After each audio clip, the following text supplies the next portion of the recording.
Le Grand Matin Sud Radio.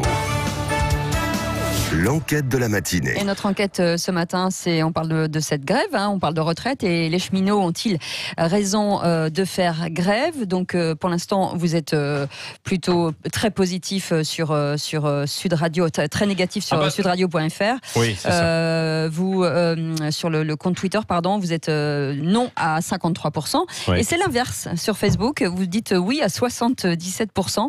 Et nous accueillons ce matin Belkir Belhaddad. Bonjour. Bonjour. Vous êtes député La République En Marche de la Moselle. Nous avons aussi Benoît Martin. Bonjour. Bonjour. Vous êtes secrétaire général de la CFDT Paris. Non, CGT, pardon. Oh là là. Excusez-moi. Oh là là, Alors là, vous allez malheureusement. déclencher une guerre. Ça démarre mal. Oh là là. Oui. Allez, on redémarre depuis le début. Voilà, CGT Paris. Voilà.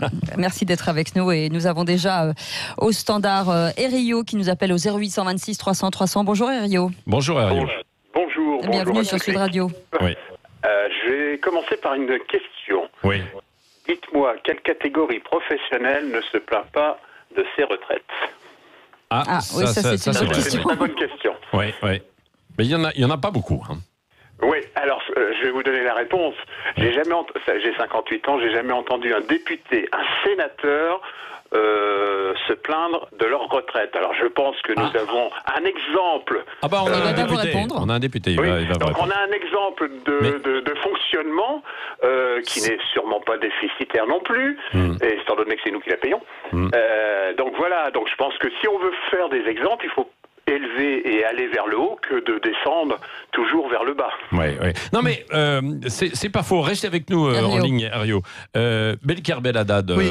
c'est vrai qu'on n'entend pas beaucoup les députés, ou en tout cas les députés peut-être d'une autre génération, parce que vous venez d'être élu député. C'est mon premier mandat. Oui. C'est votre premier mandat, donc vous êtes un peu moins concerné. Mais ce que dit Ario, qu'est-ce que ça suscite en fait chez vous? Mais il a tout à fait raison de dire qu'il faut qu'on puisse mettre plus de justice, plus d'équité dans notre système de retraite. Il est très inégalitaire.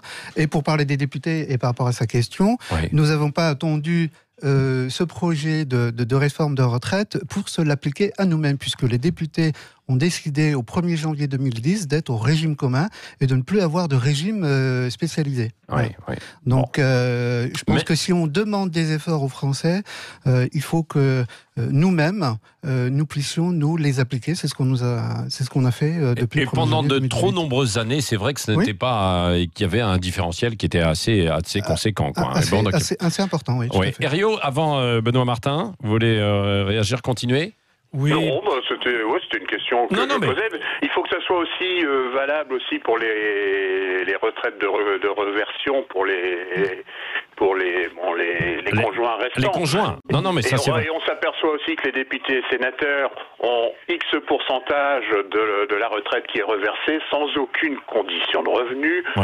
Voilà, donc c'est pareil. Il faut revoir aussi la retraite de reversion. Finalement, Erio, vous êtes d'accord un peu avec, en tout cas, l'orientation choisie par le gouvernement, qui est de dire nous allons réécrire ensemble. Alors après, je ne sais pas si ça se fera, mais voilà. Non, mais c'est toute la question. Je pense que Benoît Martin n'est pas tout à fait de cet avis.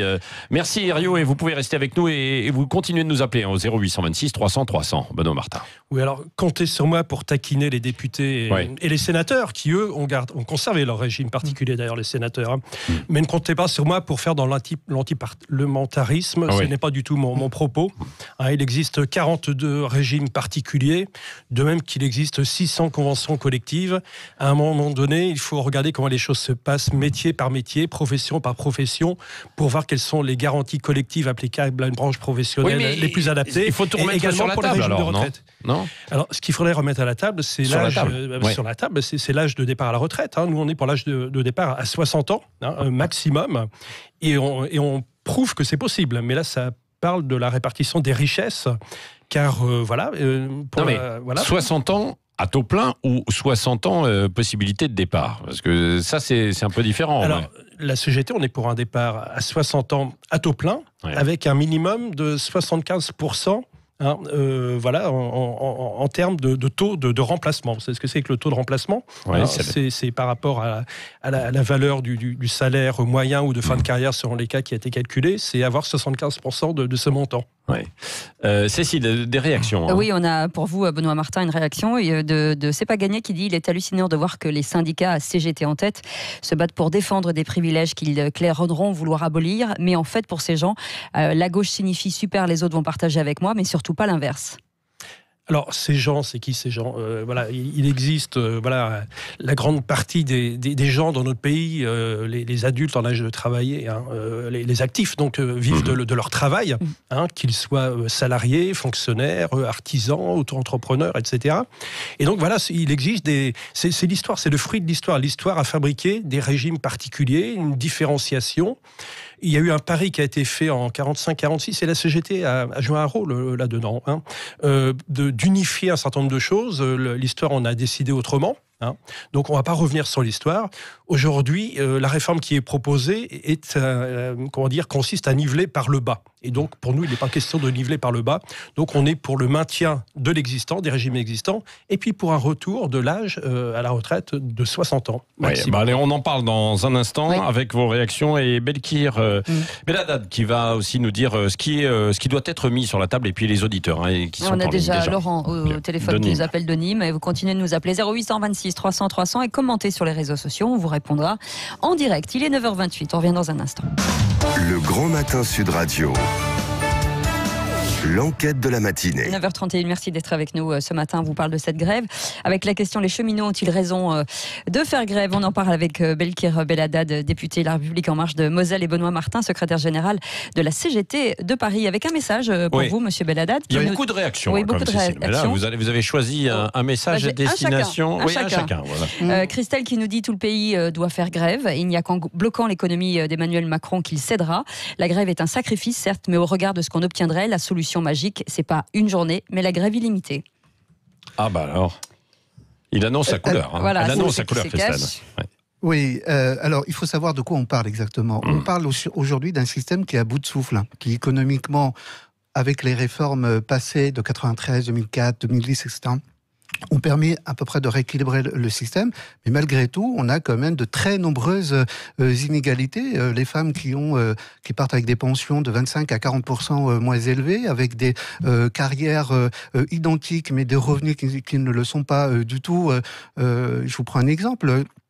Notamment dans la carrière d'un agent de la SNCF, par exemple. Hein, donc, mais on pourrait prendre beaucoup de catégories où en faisant une carrière à 2280 €, carrière identique avec salaire identique, en passant du privé au public et vice-versa, on n'a pas la même pension. On a un différentiel de pratiquement 960 €. Alors si tout le monde veut bien se contenter d'un régime aussi inégalitaire, pourquoi pas? Mais c'est pas le parti pris que nous avons enclenché avec ce projet de réforme. C'est justement pour gommer toutes ces inégalités, en tout cas pour les réduire, que nous faisons ce projet, notamment avec un système plus lisible. Aujourd'hui, quand on veut partir en retraite, on ne sait pas à combien on part ou à quel âge on va partir. Ah bah si, normalement on savait jusqu'à présent à peu près. Oui, on a l'âge légal de départ, mais quand on regarde l'âge de départ effectif, réel, y compris à la SNCF, il est un peu plus élevé, d'accord, avec des décotes. Une femme sur 5 doit aller jusqu'à 67 ans pour annuler sa décote, alors qu'un homme, c'est un homme sur 10.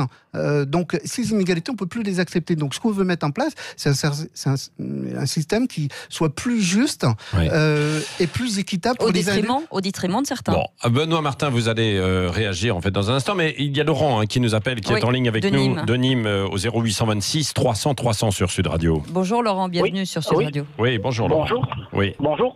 Moi, je voulais revenir sur la réforme des retraites, tout simplement par rapport au modèle choisi de réforme. C'est-à-dire qu'aujourd'hui, peu importe, on lance les débats autour des régimes spéciaux, mais en fait, ça va toucher toute la population française. Et aujourd'hui, le mode qui est choisi, c'est la spoliation. C'est-à-dire qu'aujourd'hui, moi, personnellement, j'ai cotisé 25 ans à un régime. Donc ce régime demain va disparaître et donc on m'annonce tout simplement, on va dire, une régression sur la retraite puisque c'est le sujet, qui m'était promis entre 10 et 30%, on va dire, de moins plus tard. Alors, c'est pas une histoire d'être, que ce soit égal et inégal par rapport aux autres, sauf qu'aujourd'hui, donc, voilà, on est dans un mode, on va dire, qui reste un moment sombre de notre histoire, avec des moments aussi de spoliation. C'est-à-dire que voilà, donc aujourd'hui, je rentre chez vous, je prends les meubles parce que j'ai choisi que ça ne vous appartenait plus. Et voilà, c'est ce qu'on fait avec ma retraite aujourd'hui. Donc voilà, donc à 47 ans, je découvre que j'allais toucher 2000 euros et je toucherai que 1500 euros, malgré que tout le monde a cotisé, quoi. Voilà, c'est ça. Donc après, le modèle, est-ce qu'il faudrait faire un arrêt sur image et repartir sur quelque chose? Je ne suis pas favorable. Aujourd'hui, c'est pas dans la discussion, mais n'empêche que voilà, la spoliation. Voilà, moi je suis et tous les Français, parce que on parle des régimes spéciaux, mais un agriculteur tombera dans le même travers. Et dans les indépendants, tout le monde va être entre 10 et 30% de retraite en moins. Voilà, peu importe. Donc je trouve que c'est inadmissible. Et en plus, les régimes spéciaux, pour revenir sur cela, sur la quarantaine de régimes spéciaux, combien sont en déficit? Tous les à peu près trois régimes, des trois régimes sont en déficit. Tout le reste, non seulement sont bénéficiaires et reversent. Mais ce sont parmi les plus gros. Alors c'est vrai, hein, Laurent, mais ce sont les plus importants quasiment qui sont en déficit, quoi, aussi. Non, Benoît Martin. Alors, oui, il y a des régimes de retraite en déficit. Par exemple, restez avec nous, alors. Celui des mineurs l'est, bien évidemment, parce qu'il y a eu beaucoup de mineurs à une période dans notre pays. Aujourd'hui, ils sont à la retraite et il y a quasiment plus de mineurs actifs. Donc, évidemment, il faut bien des systèmes de compensation, de solidarité d'un régime à l'autre, bien entendu. Et sur les cheminots ? Sur les cheminots, ils sont en grève aujourd'hui, mais il n'y a pas que qui sont en grève. C'est une journée interprofessionnelle aujourd'hui de grève et de manifestation. Voilà, qu'est-ce qu'on reproche aux cheminots? Voilà, de nous transporter le jour, la nuit, le samedi, le dimanche, d'avoir des gens qui sont à la conduite, qui demandent quand même un grand sérieux, un grand professionnalisme, d'autres qui sont à entretenir les ballasts, etc., ou les installations ferroviaires, qui travaillent quand il y a des intempéries ou des fortes chaleurs, ce qui sera de plus en plus le cas d'ailleurs. Voilà, donc on leur reproche ça, je ne sais pas, moi je dis bravo les cheminots, bravo les agents de la RATP, vous faites un travail formidable, bravo les agents hospitaliers, grâce à vous, il y a une vie sociale dans notre pays, il y a des services publics qui fonctionnent. Oui, Belkir Belhaddad, et puis Laurent, on va reprendre. Oui, je suis rapporteur pour avis sur le projet de loi de finances de 2020 sur cette question-là. La compensation de l'État pour équilibrer le régime, par exemple celui de la SNCF, c'est plus de 3 milliards d'euros chaque année. Voilà. Je partage totalement votre avis sur et le respect que je peux avoir et l'admiration que j'ai pour les agents de la SNCF, de la RATP et de tous les fonctionnaires. J'ai travaillé moi-même pour ces établissements, notamment les établissements de santé, pendant des années. Ils font un travail remarquable. Le sujet n'est pas là. Il y a une question qui a été posée très concrètement sur l'éventualité d'une baisse parce que disait Laurent, 2000 euros, il va passer à 1500 euros. Ça, c'est possible, ça. Ce que je veux dire simplement, c'est que tous les droits qui auront été acquis jusqu'en 2025, puisque le système et le projet se mettront en place qu'à partir de 2025. Ça veut dire que toutes les personnes qui sont retraitées, qui partiront, qui ne le sont pas encore, mais qui vont le devenir avant 2025, ne seront pas concernés. Et ceux qui le seront à partir de 2025, tous les droits acquis pendant toute leur carrière sera préservés. Et on a prévu une transition de 15 à 20 ans. On a prévu notamment d'allonger, par exemple, le compte de pénibilité, non plus simplement pour les salariés du privé, mais y compris pour les agents de la SNCF. Est-ce que vous répondez à Belkir Belhaddad, à Laurent qui est toujours avec nous? Est-ce que lui, il a fait ses calculs? Laurent, vous avez 45 ans, hein, c'est ça? 47. Donc je ne bénéficierai pas. Moi, je partirai après 2025. Et donc, du coup, les calculs font que vous dites qu'on ne sera pas impacté. C'est faux. L'impact, il est réel, c'est tout. Monsieur, je ne dirais pas que dans votre situation, vous ne serez pas forcément impacté. Vous allez être impacté, c'est sûr. C'est une réforme d'ampleur qui concerne l'ensemble des Français. Et bien entendu, vous aurez des angles morts. On en a identifié, notamment pour les fonctionnaires. C'est la raison pour laquelle on a intégré les primes pour que la retraite puisse se calculer sur l'ensemble de la rémunération, ce qui n'est pas le cas jusqu'à présent. Jusqu'à présent. C'est la même chose pour toutes les périodes heurtées, comme les périodes d'invalidité, de chômage, indemnisées qui ne seront pas prises en compte. ça veut dire qu'il y aura... Mais, ouais. Je ne peux pas vous dire là maintenant pour cette personne en question, mais nous avons pris le parti pris de justement mettre en place un certain nombre de garanties sur, par exemple, vous ne l'avez pas évoqué, mais la valeur du point. Ah bah elle pourra bouger aussi en fonction des crises, de la situation. Laurent. La valeur du point, elle sera encore. La valeur du point, c'est encore l'aléa qui sera, on va dire, les pourcentages, les 10 à 30% de moins. On va dire, c'est la valeur sûre. On est sûr que ça va dévaluer de temps. Et après, par contre, le point, évidemment, c'est pas encore pire, parce qu'il peut dévaluer. Alors, il peut augmenter. Certains vont dire oui, mais il peut augmenter. Aujourd'hui, est-ce qu'on a vu quelque chose qui augmentait? Les pensions de reversion, c'est à la baisse. Les salaires, c'est à la baisse, tout est à la baisse. Je ne vois pas pourquoi le point, lui, continuera à monter. Belkir Belhaddad, député de la République En Marche. Le système à points fonctionne très bien déjà, par exemple, dans le régime ARCO. Et ce sont les partenaires. Je ne peux pas vous laisser dire ça. Ce sont les partenaires sociaux. Non, mais ce sont les partenaires sociaux, c'est pas l'État. L'ARCO démontre que la valeur du point peut baisser, d'ailleurs. Oui, mais en fonction, effectivement, de deux éléments, l'évolution économique et l'évolution démographique. Mais en plus, dans les propositions de Jean-Paul Delevoye, ce qu'on a prévu, c'est de créer un fonds universel de retraite, à l'instar du FRR, pour justement atténuer ces chocs. Écoutez, moi je vous propose qu'on parle, démographie, effectivement, puis qu'on parle d'égalité femmes-hommes, que vous avez abordé tout à l'heure. Oui. Sur la démographie, oui, en 2050, on va passer à un tiers de la population qui aura plus de 60 ans. Donc il y a une question démographique qui se pose. Et donc il faudra consacrer plus de richesses. Il faudra passer de aujourd'hui 14% du PIB consacré au financement des retraites. Il faudra passer à 18%. Et c'est un choix. À condition qu'on ait encore un bon PIB. C'est un choix de société. Si en fait toutes les industries foutent le camp et que l'on n'a pas. C'est un autre sujet. Non mais ça fait partie. Il faut travailler les qualifications professionnelles. Il faut travailler l'emploi. Et puis sur femmes-hommes. On ne peut pas dire que le système va tout régler, bien au contraire. On va retrouver. C'est pas ce que j'ai dit. Lorsque les inégalités. On peut pas contenter tout le monde. Mais non, mais l'égalité à la retraite, ça se construit pendant la période active. En fait, aujourd'hui, pendant la période active, les femmes sont plus victimes que les hommes de précarité, de bas salaire, un quart de salaire en moins. Et donc, c'est en jouant là-dessus pendant la période active de la réforme que l'on gagnera l'égalité au moment de la retraite. Et c'est pour ça qu'en fait, on embarque à côté un certain nombre de réflexions et de dispositions à construire ensemble sur notamment l'emploi des seniors, sur les périodes de chômage. C'est pour ça qu'on a mis en place. Parce que ça c'est un vrai problème quoi. En fait, aussi, parce que 1 sur 2 qui arrive à la retraite est au chômage. Quoi. Complètement. Il y a beaucoup d'autres sujets qu'il faut qu'on traite à côté. La question de la dépendance pour pouvoir justement faire en sorte que c'est le moins d'impact sur le nouveau système qu'on mettra en place. Je vous propose de prendre en fait un dernier appel. C'est Georges qui est avec nous qui nous appelle de Toulouse. Bienvenue sur Sud Radio, Georges. Allô, bonjour. Oui, bonjour Georges. Posez votre question. Écoutez, moi aussi, je parle de ma retraite. Je suis un ancien pâtissier, cuisinier de métier depuis l'âge de 15 ans. À l'heure actuelle, j'ai 78 ans passés. Et donc, ma retraite, à l'heure actuelle, en 2018, on me verse 852,69 € et aujourd'hui, depuis le 1er janvier 2019, on me verse 118,50 €, soit 34,19 € de moins que ce que j'avais en 2018. Voilà ma retraite à l'heure actuelle, messieurs et dames. Et donc, Georges, ce que vous dites, vous, par rapport à la réforme, c'est qu'il faudrait... Est-ce que vous êtes favorable quand même à cette réforme pour qu'il y ait un peu plus d'égalité, entre guillemets, d'universalité Ah bah non, je vais réussir à le dire, j'ai du mal aujourd'hui.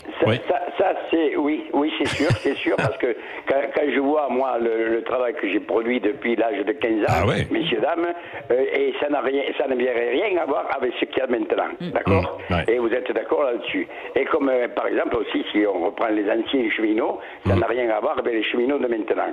Bon, ceci dit, je viens de vous dire ce que moi, je percevais à l'heure actuelle.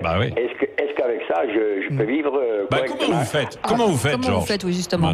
Eh bien, comment je fais? Je fais que c'est moi qui me fais ma petite cuisine, c'est moi parce que je suis ancien, comme je viens de vous dire, pâtissier cuisinier, je me fais pratiquement tout. Et, vous en avez mis un peu de côté aussi quand même, parce que si jamais il vous arrive un coup dur et que vous deviez... Non, pas du tout. Non, pas du tout. Ben non, mais parce que oui, si vous êtes concerné après par un EHPAD, hein, où vous devez aller, je ne sais pas, hein, Georges, je veux pas vous souhaiter ça, mais c'est ce qui peut arriver. Comment vous ferez? Vous avez déjà envisagé la situation ou pas? Ah non, j'envisage rien du tout. Moi, à l'heure actuelle, il y a des années et des années que j'envisage plus rien parce que tous les gouvernements se suivent et se ressemblent à tous les niveaux.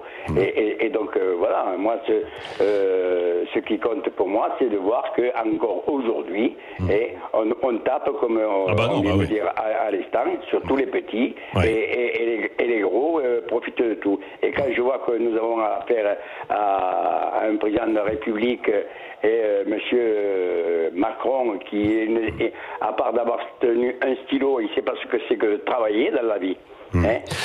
D'abord, je le mets en critique à lui, le premier par rapport aux autres, et je me demande comment on a pu élire un garçon comme ça qui n'a jamais travaillé de sa vie et qui ne sait pas. Il a fait des petites opérations financières, hein, parce qu'il a travaillé quand même. Non, mais il a travaillé comme banquier.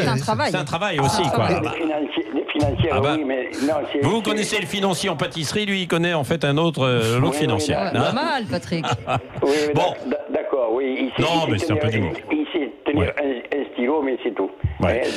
Bon, merci Georges. Merci Georges de votre témoignage. On arrive en fait au terme de ce débat. On voit bien que c'est un peu compliqué, qu'il faut mettre un petit peu les choses sur la table. Il va y avoir beaucoup de mouvements de grève ou pas, Benoît Martin, pour conclure? Oui, alors aujourd'hui, c'est une grève interprofessionnelle, enfin une journée d'action à l'appel de la CGT, il y en aura d'autres. De Solidaire. Il y en aura d'autres. On se félicite que FO ait réussi sa mobilisation de samedi. On n'est pas en concurrence, on est plutôt en train de préparer les convergences et l'addition des forces des uns et des autres, CGT, FO, Solidaire, tous les autres, et les Gilets jaunes. Oui, les Gilets jaunes qui ont empêché pour l'instant que cette réforme de retraite ne voit le jour. C'est beaucoup aussi la mobilisation des Gilets jaunes. Parce que monsieur Delevoye travaille depuis 2 ans sur la question. Vous êtes un peu inquiet par les mouvements sociaux ou pas, là, non? Inquiet, non, tant qu'il n'y a pas de débordement, mais c'est le jeu démocratique. Je crois que les syndicats, on en a véritablement besoin de notre pays. C'est aussi une force de proposition et on est dans une position de co-construction. En tout cas, nous essayons de le faire. C'est ce que Jean-Paul Delevoye a essayé de faire depuis déjà 18 mois. Et la concertation se poursuit. Moi, ce que j'invite les uns et les autres, c'est à poursuivre ce travail de co-construction. Merci en tout cas à tous. Alors, on termine divisé, puisque d'un côté sur Facebook, Twitter, vous dites non, et de l'autre, vous dites oui. Les cheminots ont raison. Et Twitter, c'est l'inverse. Vous pouvez continuer là partout. La balle au centre dans un instant avec le colonel Denis Roux, ancien patron du groupe de sécurité de la présidence de la République. On va vous parler de la sécurité du président. Et des présidents en général. Aux éditions de l'Archipel. Restez avec nous, il est 9h47.